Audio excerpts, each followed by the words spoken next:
Welcome to this month's Economic Update. I'm Sinead, Rafferty, Portfolio Specialist at MLC, and I'm joined by our Senior Economist, Bob Cunneen. Welcome, Bob.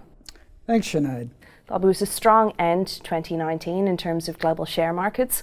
Was this something of a Santa rally? It was. So what we can see in terms of the global share market, it capped off an extraordinary 2019. Global shares are up 2.8%.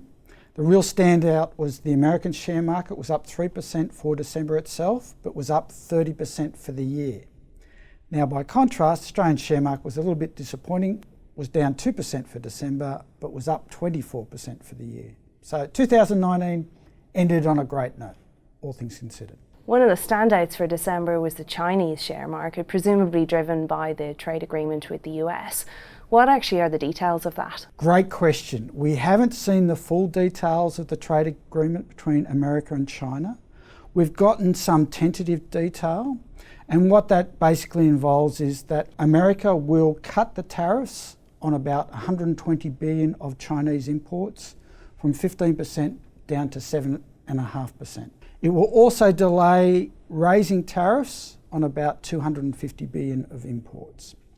Now, from China's point of view, it's committed to increase purchases of American farm goods, energy products, as well as manufacturing exports.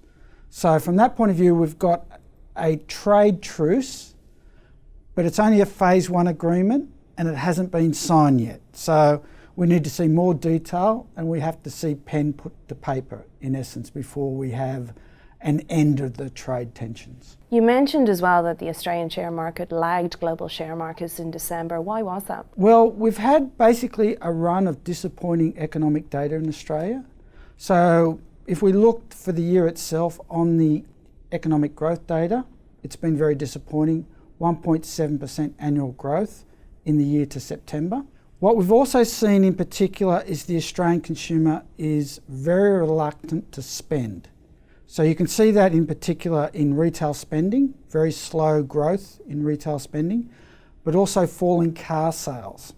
And what you've seen in terms of the share market itself in December was the consumer staples sector. So that fell about 8% for the month itself. So that disappointing performance in December largely reflected those concerns about the Australian consumer. What about the Australian dollar? We saw it move higher in December, up to 70 cents against the US dollar. Was there a reason behind that rally? What we have to bear in mind, we've had stronger commodity prices, gains in iron ore and metal prices, so that's helpful. We've had the trade truce, which is seen as a positive for global growth in 2020, so the Australian dollar benefits from that story. But we also saw the market was short Australian dollars, so they had bet against the Australian dollar. So what we're seeing is a bit of a correction to that short positioning, and some traders have been forced to buy Australian dollars. So it's been a bit of a temporary rally in the Australian dollar. And finally, one of the concerns for markets at the moment is the increasing level of tensions between the US and Iran. What is the likely impact on oil prices? Well, this has put a bid tone into the oil market because Iran, being a key supplier of oil in the Middle East, the concern is that if this intensifies the conflict between America and Iran, oil supplies will be cut and therefore oil prices will need to move much higher to meet that shortfall in supply. And this is a key concern, and it will be on the radar for most of 2020 because neither side looks like it wants to concede. And with the assassination of the Iranian general in the first week of January, it's a particular concern that Iran has pledged revenge against America. Thanks for your time, Bob. We'll watch and see what happens. Thank you very much, Sinead. And thank you for joining us.